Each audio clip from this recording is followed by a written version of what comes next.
दिल्ली के management institute की छात्राओं के यौन शोषण मामले में गिरफ्तार बाबा चैतन्यानंद सरस्वती पुलिस पूछताछ में सहयोग नहीं कर रहा है। दिल्ली पुलिस के डीसीपी, एसीपी और इंस्पेक्टर रैंक के ऑफिसर ने चैतन्यानंद से पूछताछ की है। 2 घंटे तक चली पूछताछ में चैतन्यानंद ने हर आरोपों को निराधार बताया है। लॉकअप में उस पर सीसीटीवी की मदद से नजर रखी जा रही है।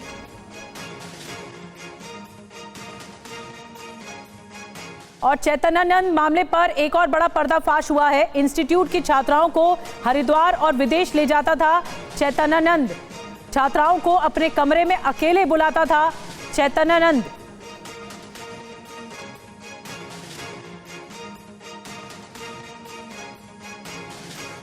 तो आपको 2 खबरें बता रहे हैं एक साथ कि किस तरह से अब पूछताछ की जा रही है। डीसीपी रैंक के अधिकारियों की तरफ से पूछताछ की जा रही है।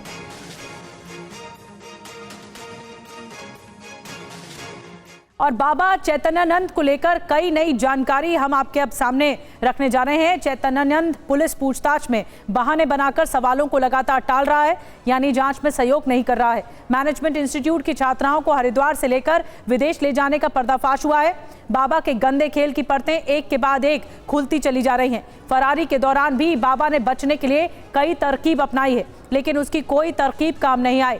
अब चैतन्यानंद के मोबाइल फोन, आईपैड या फिर मैनेजमेंट इंस्टीट्यूट में लगे सीसीटीवी फुटेज के आधार पर जांच आगे बढ़ाई जा रही है, जिसके माध्यम से सच सामने आएगा। चैतन्यानंद के कितने राज हैं ये भी आपको बता दें। कई एक साथ परतें खुल रही हैं। इंस्टीट्यूट की छात्राओं को विदेश ले जाने का भी दावा किया गया है।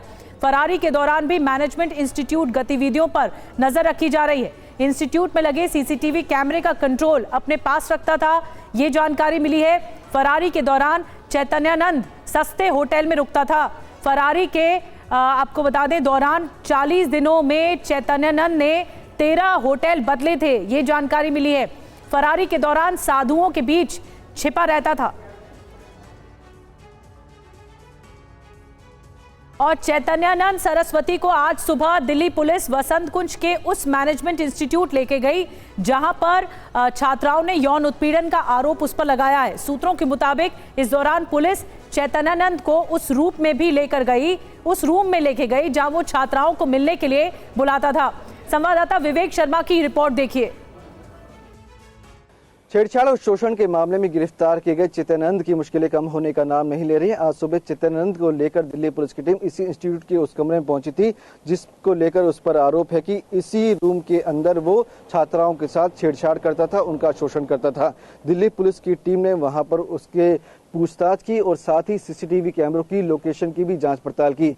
आपको बता दें कि चैतन्यानंद पर आरोप है कि उसने जो हॉस्टल में सीसीटीवी कैमरे लगे थे उसका एक्सेस अपने फोन में रखा हुआ था। इसके अलावा इंस्टीट्यूट में लगे सभी सीसीटीवी कैमरों की गतिविधियों को वो अपने फोन के माध्यम से देखा करता था। तो काफी गंभीर आरोप चैतन्यानंद पर लगे हैं, जिसके आधार पर पुलिस जांच पड़ताल कर रही है। आपको बता दें कि रविवार को दिल्ली पुलिस की टीम ने आगरा से चैतन्यानंद को गिरफ्तार किया था। उसके बाद उसे पटियाला हाउस कोर्ट में पेश किया गया था, जहां से कोर्ट ने उसे 5 दिन की पुलिस रिमांड पर भेज दिया था। पुलिस ने तर्क दिया था कि चैतन्यानंद से पूछताछ करनी है, जो पीड़िताओं ने बयान दी है उसके आधार पर भी उससे जांच पड़ताल करनी है, उससे पूछताछ करनी है। साथ ही उसके फोन का पासवर्ड भी पता करना है और उन लोकेशन पर भी लेके जाना है जहां पर उस पर आरोप है कि वहां पर ले जाकर उसने लड़की के साथ छेड़खानी की थी। तो काफी गंभीर आरोप चैतन्यानंद पर लगे हैं, जिसके आधार पर लगातार दिल्ली पुलिस जांच पड़ताल करती हुई नजर आ रही है। तो साथ ही दिल्ली पुलिस ये भी चैतन्यानंद से पूछ रही है कि फरारी के दौरान उसका किस लोगों ने साथ दिया था, यानी कि वो होटलों में जहां रुकता था